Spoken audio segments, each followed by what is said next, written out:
그래서 오늘은 자본거래 컨설팅. 사실 우리가 컨설팅 하면 다 법인을 생각하게 돼요. 그리고 개인이라 해도 결국은 법인으로 전환을 하죠.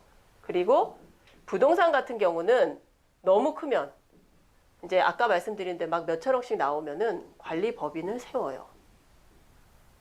그러다 보니 모두 다 이 법인으로 수렴이 됩니다. 그래서 이 법인은 뭘 갖고 있냐 하면은 자본을 갖고 있어요. 주식 또는 출자 지분. 그러니까 유한회사도 요즘 많이 하거든요. 그래서 주식이나 출자 지분을 갖고 있으니 이걸 어떻게 컨설팅해서 우리가 지속 가능한 어떤 회사나 법인을 만들고 상속증에 대비할 거냐. 이게 이제 본격적으로 시작되는 겁니다.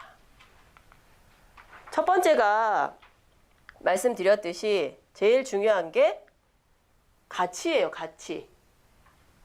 우리 주식가치 평가는 세무사님들 너무 잘 아시잖아요. 첫 번째는 시가가 있으면 시가로 평가하죠. 그리고 두 번째는 시가가 없으면 보충적 평가 방법이라는 걸 써요.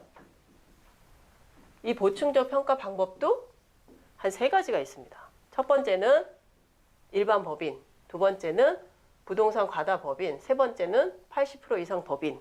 근데 플러스 알파로 방법이 또 있어요. 그래서 그 방법을 같이 한번 보겠습니다. 그래서 비상적 주식 평가라는 건 뭐냐 하면 결국 주식 거래할 때 재산의 가치를 어떻게 적정하게 환가하느냐라는 것을 얘기하는 겁니다.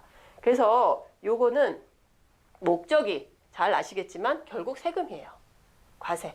소득세는 부당행위가 맞는지 안 맞는지, 상속증여세는 제대로 평가를 했는지를 봅니다. 그래서 비상장 주식 평가는 시가를 따질 때 제일 먼저 여기 시가. 시가는 뭐예요? 불특정 다수인 간에 거래되는 가격. 근데 예전에는 단 한 주라도 이걸 충족하면 시가로 봤어요. 근데 지금은 요건이 있죠. 시가가 되는 요건. 뭐냐 하면 3억 이상 그리고 1% 이상 거래를 해야 돼요. 그래서 이렇게 거래한 가격이 기간 내에 들어와 있으면 시가로 봅니다. 기간 내는 뭐냐 하면 평가 기준일 전후 6개월 상속은, 증여는 기준일 전 6개월 후 3개월, 양도는 평가 기준일 전후 3개월입니다. 양도는 대원칙이 뭐죠? 잔금 청산일이에요. 근데 그 전에 명의 개설을 하면 명의 개서일이 양도일입니다. 그래서 그 양도일을 주의하셔야 돼요. 그리고 부당행 계산 부인할 때는 매매 계약일이 중요합니다. 그래서 이런 것들을 다 따져서 시가가 있나 없나를 산정해요. 그래서 시가가 없다. 그럼 우리는 보충적 평가 방법으로 평가를 합니다. 그러면 보충적 평가 방법은 요거는 이제 종류 주식인데요. 보충적 평가 방법은 잘 아시겠지만 순 자산과 순 손익을 계산해서 이거를 가중 평균 하거나 또는 순 자산으로 평가하게 돼 있어요. 근데 이 순 자산 안에는 뭐가 있냐면 우리 자산, 부동산도 있고 매출 채권도 있고 이런 자산 마이너스 부채, 그리고 거기에 잉여금이 있어요. 미처분 이익 잉여금. 근데 주식 가치가 우리가 지금 순자산에 이번에도 이 순자산의 80%라는 게 너무 과하다 해서 이거를 빼달라 라는 이제 제안을 한 것도 있어요. 근데 왜냐하면 이거를 한 이유는 손익가치만 낮추면 실질적으로 주식가치가 많이 떨어졌어요, 예전에. 그래서 퇴직금을 정산하고 그때 주식가치를 평가해서 넘기고 막 이런 일이 있다 보니, 그리고 또 하나 있었죠. 우리가 미처분 잉여금을 처분하지 않으면 배당한 것으로 봐가지고 미리 과세하겠다. 이렇게 해서 중소기업들이 들고 일어났죠. 무슨 소리냐. 실현이 안 된 소득을 왜 과세하냐. 이런 것 때문이에요. 주가도 높아지고 그래서 80%까지 하한을 두다 보니 대부분 잉여금이 많은 회사들이 주가가 높아요. 물론 이제 자산의 가치도 높아지고 이런 게 있지만 지금은 부동산도 감정평가를 하다 보니까 주가가 진짜 천정부지로 높습니다. 그러다 보니 요 잉여금이 많아서 높아진 회사들은 잉여금을 빼고 평가하니까 엄청 주가가 떨어집니다. 그래서 그걸 할 수 있는 규정이에요, 이게. 그래서 우리는 이거를 하기 위해서는 두 가지를 고려해야 돼요. 첫 번째는 뭐냐면 이거는 종류 주식으로 줄 수 있기 때문에 실제로 어떤 배당을 받거나 이익을 나눠주기 위함보다는 자녀가 지분율을 많이 갖도록 자녀 지분을 증가시키는 목적으로 많이 활용합니다. 그리고 두 번째는 우리 특정 법인이 저가로 증자하는데도 활용해요. 저가 증자는 두 가지거든요. 여기서 말하는 조건부 비상장 주식 평가는 결국은 이거예요. 보충적 평가. 이 말은 시가와 같이 보겠다는 뜻이거든요. 그래서 뒤에 나오는데 우리가 만약에 지금 한 5만 원인데 이렇게 평가해서 5천 원이 나왔다. 그럼 이 5천 원은 시가입니다. 그래서 증여이자가 안 생긴다는 뜻이에요. 그 규정이 기본 통칙에 있습니다. 이 기본 통칙을 보면 배당의 내용을 달리하는 주식, 이게 뭐냐 하면 우리가 이건 증자예요. 신규 주식을 발행해서 증자를 하는 이 시점 이전에 발생한 잉여금은 배당받지 않겠다는 조건이에요. 그래서 여기 나와 있습니다. 이익 배당에 대해서 내용이 다른 주식을 만드는 거예요.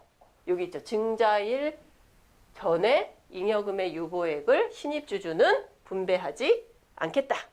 그러면 분배 안 받으니까 당연히 잉여금은 포함되지 않게 평가돼요. 그러면 주가가 확 떨어집니다. 실제로 어떤 회사는 자산은 별로 없고 이익이 많아가지고 이익만 계속 쌓여 있어요. 100억이 넘게. 그래서 주식가치 평가를 했더니 쌓여있는 잉여금의 80%가 주가에 반영되니까 아무리 손익가치가 떨어져도 주식가치가 조정이 안 돼요. 그래서 잉여금이 많은 회사가 활용할 수가 있습니다. 제가 이거를 활용하게 된 계기가 뭐냐 하면 저희 이제 또 역삼지사에 세무사가 있거든요. 그 세무사가 실제로 증자를 했는데 과세관청에서 불균등 증자로 조사가 나온 거예요. 근데 갭이 너무 많이 큰 거죠. 그래서 신입 주주에게 증자한 것은 요거다, 이 조건이다 라고 해서 실질적으로 인정을 받았어요. 그렇기 때문에 요걸로 이제 활용을 하게 됐습니다. 이게 컨설팅이 그냥 생기진 않는 것 같아요. 이게 경험을 하다 보면 아, 이건 여기에서 활용하면 좋겠다 이런 것들로 나와요. 그래서 늘 어떤 분이 그 말씀 하시더라고요. 컨설팅은 언제나 대응을 해야 된다. 그래서 되게 어려운 것 같습니다. 그래서 여기 또 나오는 게 여기 해석상 기준 법령 해석 재산 이런 게 있어요. 여기 보시면 이익 배당에 관해서 내용이 다른 종류 주식을 배정받은 주주가 바로 신입주주예요. 그래서 이 신입주주는 기존 주주일 수도 있고 또는 신규 주주일 수도 있어요. 그때 이제 제가 말씀드린 그 소명한 건은 기존 주주였어요. 기존 주주 형제였습니다. 형제 간에 일어난 일이에요. 이게 얘기도 있어요. 그래서 여기서 말하는 신입 주주가 이익 배당을 달리하는 조건으로 하면 반드시 종류 주식으로 해야 돼요. 그 말은 우리는 보통 일반 주식은 보통 주식이라고 얘기해요. 근데 조건을 달리하는 주식은 종류 주식으로 부릅니다. 근데 가끔 이거를 오해하셔가지고 그냥 우선주가 뭐죠? 의결권이 없다라고 그냥 판단해버려요. 근데 모든 주식은 의결권이 있는 게 원칙이에요. 그래서 이 종류 주식을 의결권 없는 주식은 잘 아시겠지만 발행 주식 총수의 25%죠. 25%까지 밖에 발행을 못해요. 그래서 의결권이 있는 주식으로 봅니다. 나중에 신자본환원도 나오지만 전부 모든 주식은 대전제가 의결권이 없다는 조건을 달지 않는 한은 의결권이 있어요. 그래서 의결권이 있습니다. 그래서 종류 주식으로 정해서 발행을 합니다. 그러면 여기 보시면 상법도 있어요. 이 상법상 회사가 이익 배당에 관해 내용이 다른 종류 주식을 발행하면 그거를 정해서 할 수 있다. 이렇게 되어 있습니다. 우리가 주식회사는 상법이 가장 우선해요. 그래서 상법을 항상 잘 따져보고 하셔야 됩니다. 그리고 이익 배당은 주주가 가진 주식 수에 따라서 하지만 이렇게 344조 1항을 적용하는 경우는 그러하지 아니하다. 그러니까 종류 주식으로 정할 수 있다는 뜻입니다. 그리고 여기 등기. 등기도 보통 주식과 나머지 주식으로 할 수 있어요. 지금은 어떻게 하냐면 제1종 종류 주식 또는 제2종 종류 주식 이렇게 해요. 우선주 이런 말 잘 안 씁니다. 제2종 종류 주식 이렇게 해서 씁니다. 근데 이게 하려면 제일 중요한 게 이거예요. 정관.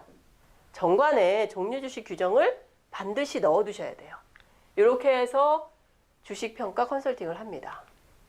이제 사례를 한번 볼게요.